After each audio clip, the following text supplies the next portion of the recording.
Hello and welcome to this special bonus episode of The Dairy Edge. Teagasc are running a weekly Let's Talk Dairy webinar series, which is also being made available as a podcast. On this week's webinar, Stuart Childs gives advice on options to ensure cows are in correct body condition score ahead of breeding. Okay, so good morning everyone and welcome to this Thursday's Let's Talk Dairy. As I said, I'm going to try and keep these as brief as I can at the moment because I'm conscious that people are busy, and it's great that you're still able to tune in, given the time of year and so forth. So I suppose it's good in that sense. I'm going to cover something today that probably don't tend to put a lot of emphasis on at this stage of the year in general in the normal course of events. So I think it's worth taking advantage of the opportunity to do it today, and that's body condition score management in the springtime. Now, we will talk about it generally quite commonly around the breeding season in particular, and we already did cover it in terms of cows being dried off and so forth with John Paul Murphy, farm manager in Moore Park, and John McCabe a couple of about 2-3 months ago now at this stage from the farm in Moore Park at the time. And the situation is, I suppose, like the body condition management is an ongoing thing throughout the year, and the way we do it is it's important when it's done. So when is it done? It should ideally be done in or around kind of from now on through to the breeding season. And I suppose the reason I'm talking about it today is I think that there's quite clearly a very low level of grazing done in a lot of cases across the country because of the weather conditions that have been there for February. We talk a lot about quality silage, but in reality, the quality of silage that's available for milking cows come the springtime, because of logistics within yards, can be not exactly where we want it to be, and maybe cows might be under a little bit of pressure, and especially cows that have had incidences or upsets. And like Joe would have spoken about it there in the last couple of weeks as well in terms of feed space, and some people are under pressure in terms of feed space, and that puts freshly calved cows under pressure as well. So it's probably timely, given that we're nearly at the 1st of March, and come the 1st of April, we're going to be talking about looking at cows and making sure that they're fit for breeding and so forth. So we're just going to talk about it very briefly today in relation to what you can do maybe early on. I think the sooner the better, really, in terms of trying to correct any issues around body condition score. So you could have a situation of cows that have calved down in the lower body condition score than you would have intended, or you have cows that have calved down in a high body condition score, which is quite common actually, and has given rise to a share of milk fever problems, maybe, as well as high case silage and so forth. So as a result of that, the body condition loss can be a little bit extreme in some cases, and actions have to be taken in order to correct that. So I'm just going to share a couple of slides here with you. So just to bring you back to a kind of first principles in relation to body condition score, obviously our objective is to calve cows down in that 3 to 3.25 window. There will be a proportion of the herd going to be pushing towards the 3.5, depending on when they're dried off, depending on cow type, those kind of things. Ideally, they want to be at 3.25. And if we go back to our 3 at the very minimum, if we go back maybe 20 odd years probably at this stage, Frank Buckley did an extensive amount of work in relation to body condition score and its impact on subsequent herd fertility. And Frank's work would show that if we can minimize the loss of condition or the loss of weight to less than half a condition score, then the chances of cows going in calf are dramatically improved as a result of not having lost excess body weight. The unfortunate situation is, of course, that we have this kind of a scenario in relation to how cows respond when they calve. So cows calve, their peak milk comes well before their peak intake, and as a result, they can lose a lot of condition. Now, EBI has been very, very successful in terms of helping us to breed cows that still milk. I must emphasize that these cows can still milk, but they're just inclined to be more better to hold their condition than the cows that were under the old RBI system, would say, which would have been cows that would have been around when this graph was done in 1983. But this graph still holds true currently, and when you look here, you see that cows will be hitting maybe 30 to 35 litres potentially, and their feed intake is running a couple of weeks behind. So their peak in lactation is coming at the 4 to 6 week period. So in some cases, there are cows just on the cusp of hitting their peak, and obviously those that will have calved slightly later are going to be at the point of hitting it maybe early mid-March, then those calving around now are going to be starting to hit into it at the start of April, or mid-April. But our dry matter intake then is not peaking until 9 to 11 weeks into the calved period, or the post-calving period. So as a result, we have to try and just be careful. I suppose there's some cows naturally programmed to produce more milk, and they are going to milk off their back. And as I said, EBI has kind of mitigated against that to a certain extent, so it's probably not as wholesale as it would have been in the past. So I suppose what I'm really focusing on here maybe are cows that, for one reason or another, as I said already, be it feed space maybe, or something going wrong, so a milk fever, or maybe a lameness incidence or something like that, that has impacted on their intake further than their intake is already reduced during that early post-calving period, just because they can't take enough in. So I suppose just to put it into context, your freshly calved cow has an ability to take in 10 kilos of dry matter, and that increases by about a kilo a week, or thereabouts, for the next 6 to 8 weeks, up to maximum of your 18, 19 kilos. Your heifer then, on the other hand, first calver, is back at 8 kilos, and then trying to increase at about a half a kilo a week, up to kind of a maximum of kind of 15 to 16. So they wouldn't have the same intake potential as the milking cow anyway. But they're running a little bit slower as well. And then there's also issues if you're tight on feed space, heifers are probably going to be the ones that are going to suffer, because they're going to lose out in the pecking order within the herd. So what we're trying to do is still have a good milk production profile without impacting on our energy status too much, which compromises our breeding performance subsequently.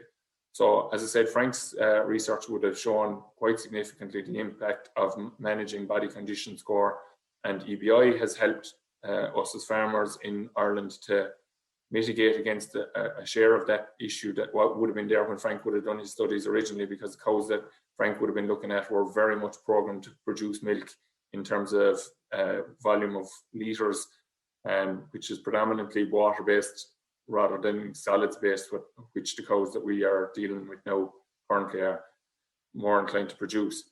So the feed energy intake is less than the energy output for milk production, and that results in negative energy balance.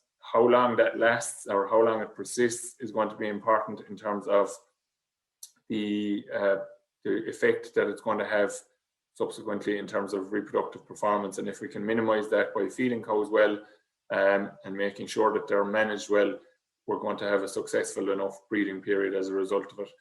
Now that would tie in, I suppose, a small bit then as well, just to come back to what Donald Patton would have said 2 weeks ago, I think it was, Donald was on with us, just in relation to not having to be feeding silage in that April period as we're moving out into this 90 to 100 day, just kind of gone past the peak, but wanting to drive on in terms of energy reserves within the body and the rising plane and nutrition that Dorian Corridan talks about always. And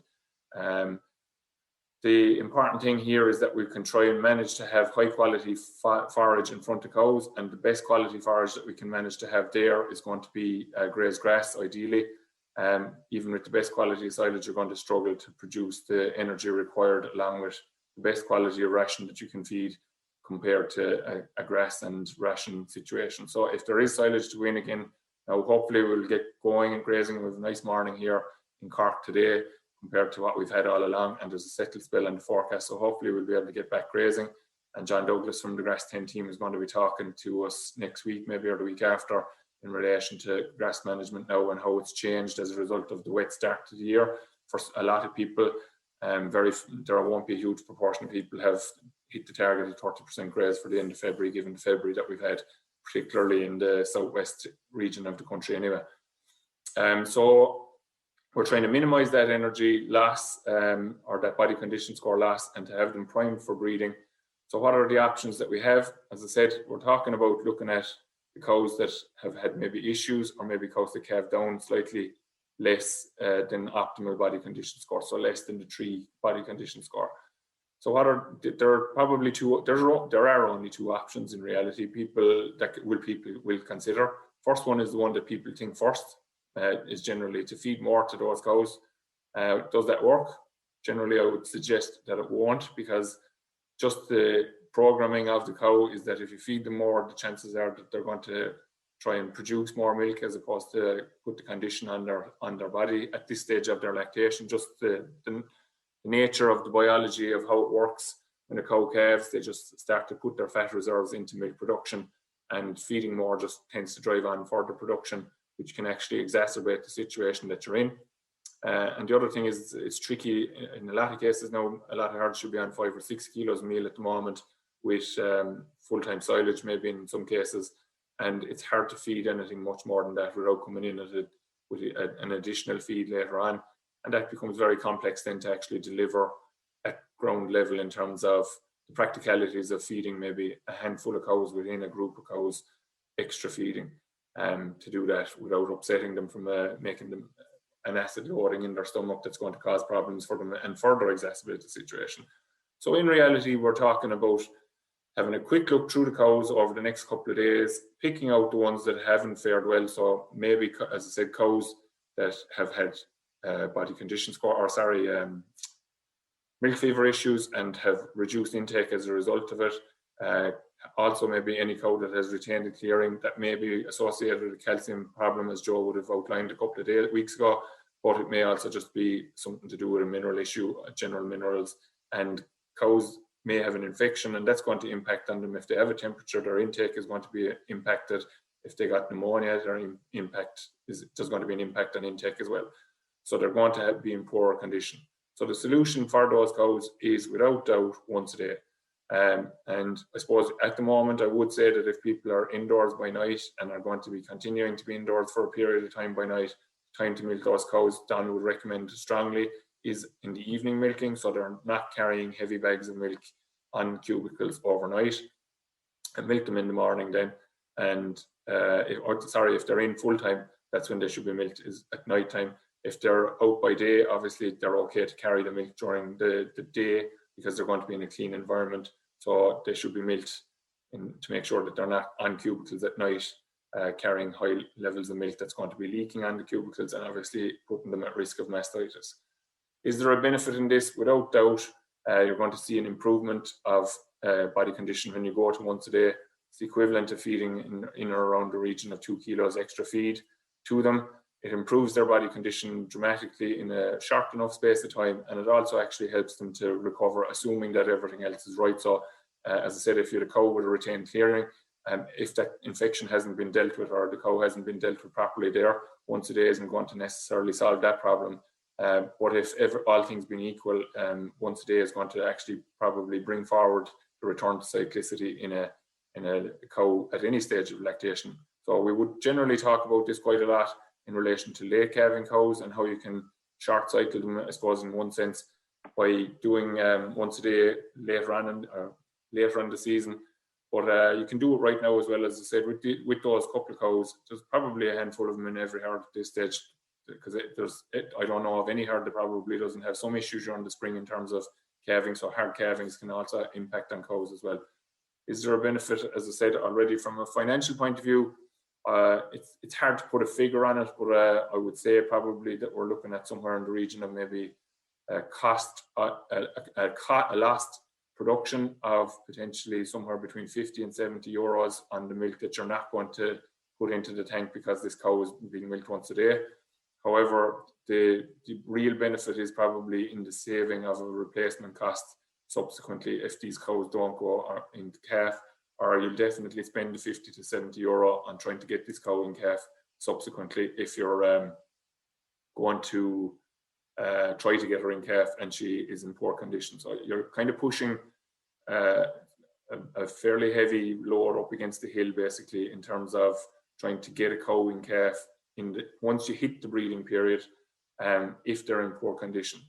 So there's just that's kind of pretty much the summary of it. There's 2 questions in, and I'd encourage you to put in a few extra questions if you want to, because we'll be wrapping up quickly enough now.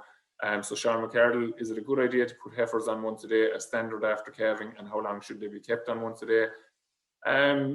I suppose, Sean, in a lot of cases, people are there's a lot more people, or more and more every year, seem to be moving to once a day anyway in the month of February to deal with workload.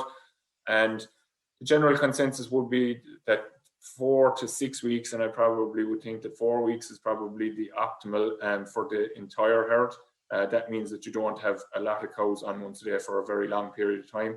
And the other thing that I've seen in a case where I have, we've looked at it in detail with one client where he had access to labour, didn't take the option of the labour and actually went once a day, was on once a day for quite a long period of time. And it actually impacted on the overall production rather significantly, I suppose. So the situation there would be that I would say 4 weeks is probably the maximum as a standard to go once a day with heifers. I don't necessarily think it's justified unless there's some underlying issue with silage quality or something like that that you just have to. But as a standard, I wouldn't say that heifers have to go once a day. As long as they have plenty of adequate feed space and, like Joe says, have a bit of comfort in the post-calving period and get kind of assimilated into the whole milk production profile scenario quite comfortably, they should be okay and they'll survive perfectly well within the system. You shouldn't see a high drop off in heifers as a result of being milked twice a day. They don't have that major production drive, obviously.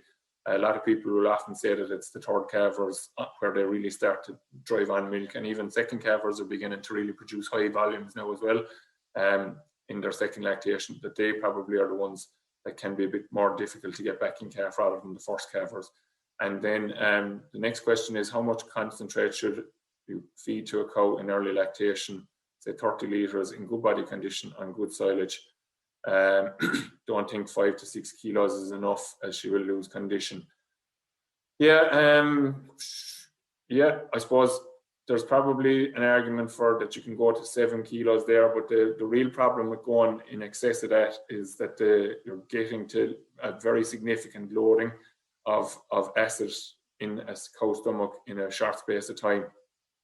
So the situation would be there that you could feed 5 to 6 kilos through the parlour, but if you're going with additional feed, it probably has to be fed on the silage as a separate feed, and also or maybe as a midday feed. And the consequences of that are kind of that it can be tricky to be done in some cases.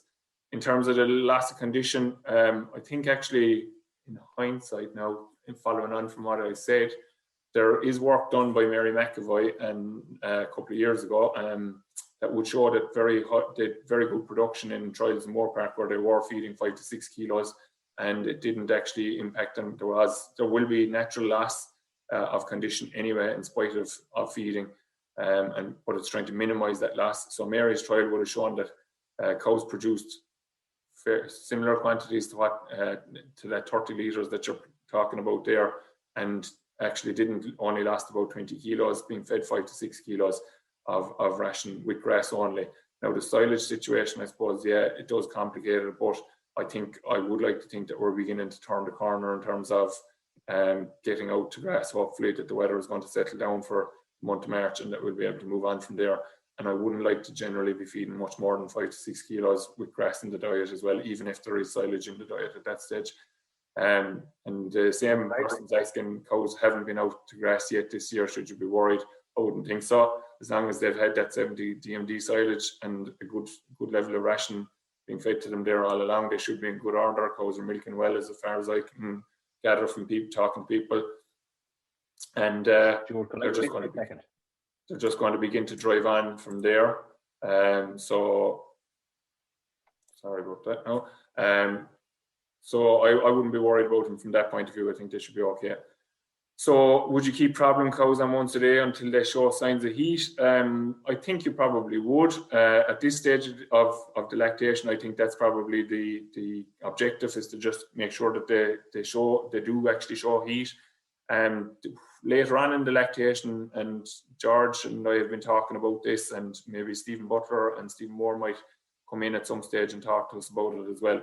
I actually feel that once a day for late calving cows should actually be practiced beyond when they show heat. They should be served and possibly kept on once a day until they actually go beyond their 3 weeks for the first serve, in order to hold the conception. I think the idea that you'll carry them to the point of being served and then switch them back to twice a day doesn't work in my head in terms of what you've been trying to achieve. So if you've been on once a day to get them cycling, obviously you want them to breed, or you've done that because you want to retain them in the herd. And if you don't, if you don't go that extra step, I think, in terms of leaving them on that lower plane of demand in terms of milk production until they actually show that don't show again, basically, so they don't return. I think you're probably, again, wasting your time almost to a certain extent. But I would say from the point of view of going on once a day right now, that there would be, if cow shows heat then within the next couple of weeks and condition has corrected, that they're probably okay to go back twice a day at that stage, because the time frame is just greater. Whereas with those late calving cows, you don't have the time to play with. So then another question in, Matthew Walsh, would you recommend putting late calvers on once a day to improve chances of getting back? And so I've addressed that there as well. So yes, definitely, I strongly recommend that any cow that you want to retain in your herd, put them on once a day. And my thinking, as I said, we'll have to discuss it with Stephen Moore and Stephen Butler to see their thoughts, is that they should be kept on it until they are actually more or less, I won't say confirmed in calf, but the fact that they haven't repeated, we'll take it and we'll make the assumption that they are actually in calf at that stage, and then they can go back on. So if cows on 30 litres need up to 9 kgs, will rumen buffs and yeast not combat the dangers of acidosis? So yeasts won't have much to do for you in terms of combating acidosis. The rumen buffers can play a role. 9 kilos is a fairly heavy feeding rate, I suppose. The one thing I'd caution about there, I suppose, is when you look at, and Joe would have done work on it in relation to the Johnstown herd in the past, is that not every cow in the herd is going to be doing 30 litres necessarily. So maybe feeding those cows that are producing potentially, but again, it's complicated unless you have a system to do it. Rumen buffers definitely will, I suppose the advantage that they have over the likes of the sodium bicarbonate is that they go in at a lower rate, so that they're not maybe taking up as much room in a concentrate, and allow for good quality feed ingredients to go in as well, which can keep up the energy density of that ration. But I would say that the objective would be to feed the cow as well as possible. The 9 kilos, I suppose if it's short-lived, it's probably not the end of the world. I generally don't get too excited about concentrate feeding when cows are being in on silage. I think where the problem is are you going to stay on the 9 kilos as soon as you go to grass, or how do you transition them back? Because you have to bear in mind that grass is quite a lush enough kind of product, and that could increase acidosis risk as well, I suppose, if you're feeding at very high levels. The other thing is 9 kgs is 50% of a cow's intake potentially, and that would suggest to me that at that level that you're not going to have enough fibre in the diet potentially to offset or to avoid any issues around that. So 9 kilos is a fairly hefty feeding rate. Now you can do it, but it needs to be managed, and it definitely can't be fed in 2 feeds in morning and evening milking. So people have to look at other ways, either through diet feeders going in through silage, or top dressing on feed outside, which you're going to need feed space in order to do that. So that's the end of the questions, I suppose. To summarize it, I think people need to have a quick, there's another question after coming in, sorry. What feeding regime would you recommend transitioning to grass? I suppose you're probably looking at, when I look back at what we used to be told when we were when I started out as an advisor with Teagasc, cows should be on 6 kilos plus good quality silage when indoors, and 3 to 4 kilos. I suppose 3 kilos works very well. Again, referring back to Mary McAvoy's study, they got very good production. There wasn't a huge amount of difference actually in production or performance or weight loss versus 3 kilos, between 3 kilos and grass, and 5 to 6 kilos and grass. So that would say that 3 kilos plus good quality grass is quite adequate for feeding to cows and generating high production. But I suppose that's in the best of grazing scenarios. I suppose in spite of all the rain that we've had, Moore Park have been in a position to graze fairly regularly. Ground conditions are quite good still, in spite of almost possibly record rainfall for the Cork area. Again, having looked at the Met Éireann data late last week and what we've gotten in the early part of this week. So the 3 kilos at farm level, I'd probably say 4 kilos is probably something that people are probably more comfortable with. The 3 kilos can often be a bit of a push, and as I said, I'm not going to fight with somebody over a kilo either way here at this stage of the year. So I would say, to answer your question in terms of transitioning back, if you're going to grass, I would be starting to drop off probably by a kilo a day or so like that, to come back to 4 to 5 kilos if you're at grass full time.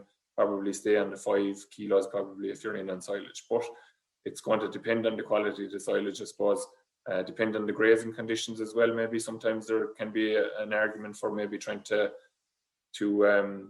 look after the cow as much as you can, or there is an argument. There's no argument. You always have to look after the cow as best as you can. So if you're out grazing, the day turns a bit poor, cows don't look like they've done a good job, they've walked a lot of the grass into the ground, then you probably put in a bit of silage and maybe give them a little bit of extra concentrate that night. But you're trying to get that balance right. This is where it is so tricky in the springtime, and can be tricky again, obviously, in the autumn time. Only difference in the autumn is you have a more stable intake to deal with. So in the springtime, you're dealing with fluctuation in indications, or in intakes, and as a result, it can be tricky to get the balance right in terms of what you're feeding. So I think if you're on full-time grass, we've seen quite good performance on 3, 4, 5 kilos. And as I said, I'm not going to fight with people over a couple of kilos at this stage of the year. I think you probably can trick yourself into a false sense of security with the ration. I suppose an interesting figure that's out there is that for every kilo of ration that you feed over 3 to 4 kilos, it actually reduces grazing time by about 15 minutes. And for every kilo of silage that you feed over, it's going to impact on grazing time by about half an hour. So I suppose where the trying to get that balance right is the challenge in my head for everybody, that you are feeding something in the yard and you're losing out on what you have outside that is for all intents and purposes actually a better feed than what you're feeding in the yard, if the conditions are good enough. So trying to get the balance right. So if cows, it's a bit like what Donald said. I think if you get cows that have cleaned out very well and they're almost after grazing their allocation in a very short space of time, you need to up the allocation of grass that they're getting then subsequently and see how do they do with that. So it's a bit of trial and error going on in it. And the feed situation can be a little bit the same as well. So you maybe, I suppose, no different to building them up, you need to take them back slightly, but you have to factor in that you're feeding them a far superior quality product when they do get to grass than either the ration or the silage that you're feeding inside, and that you have to allow for that as well. So you'll all see it, please God, in the next couple of days when you turn cows out, the tank will be fuller without a doubt. There's greater energy, cows will be happier, we'll all be happier, but you need to just ease back on the ration then to make sure that you still try to get your grazing residuals right as much as possible, without compromising the cow. That's, I suppose, ultimately is trying to get that balance right. So we want to try and achieve John Maher's targets in relation to grazing, but we also want to keep that cow going on that rising plane of nutrition that I spoke about earlier on, because we need those cows to go back and calf because of our seasonal calving system. So body condition score, in summary, we don't really talk about it a lot at this stage of the year in normal course of events because we have a lot of other things going on, but it was a good opportunity to talk about it today. So look at the herd as it currently stands, identify cows that maybe are under a little bit of pressure. I think they should go on once a day for the next month or so, possibly. That should, in many cases, correct a lot of their problems very quickly. As Sean McCardle said, I think it was, or maybe someone else, how long do you leave them on it? I think, and these early cows, they may not need to be on it as long as they would be if you delay doing this until much later in the lactation, because they won't have lost as much condition. So actually, from a financial what you're foregoing in terms of financial will possibly be less, and they don't need to be on it as long then if it's done early, because they'll have a greater time period. That period of calving to conception is greater for those earlier calvers, and then those later calvers, which we'll talk about again on another day, they will probably need to go on it for a longer period. All right. So I suppose just that's another question in. We'll quickly deal with it. Transitioning cows to grass, solving problems encountered in the early stages of the grazing season. Yeah, I suppose it's a fair point. I suppose I think I've talked to Joe about it recently enough, actually. So the question is, I suppose, cows running into trouble when they start to go to grass.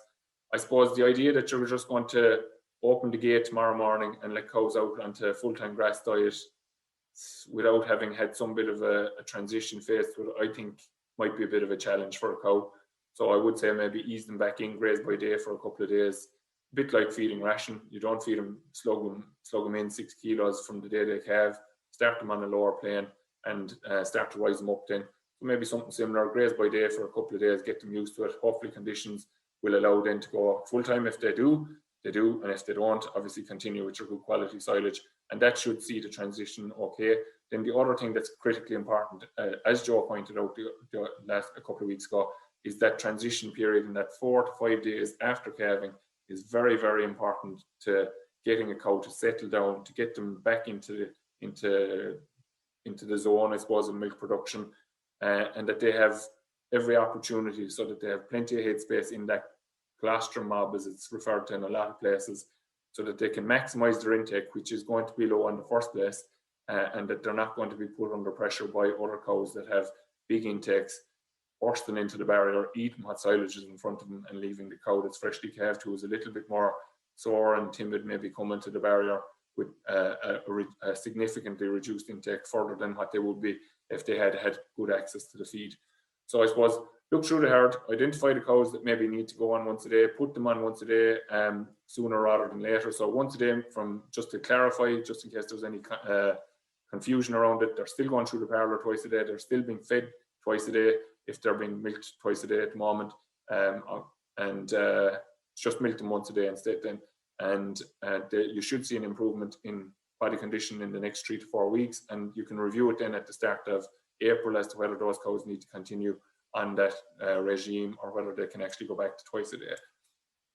So we'll leave it at that. I suppose just to apologise to people in terms of the content for the month of February was a little bit unknown, I suppose, to tuning in, and thanks for tuning in such good numbers. Over the next couple of weeks, I'm going to be talking to people in ICBF in relation to bull selection, so maybe a little bit in the Gene Ireland programme I'm going to look at in the next couple of weeks. Dennis Howard from Munster Bovine is going to be talking to me as well in relation to the herd health programme that they're running and what trends and results they've seen over the last number of years of that programme. And then next week, we're going to be talking to John Douglas in relation to grass targets, now that the whole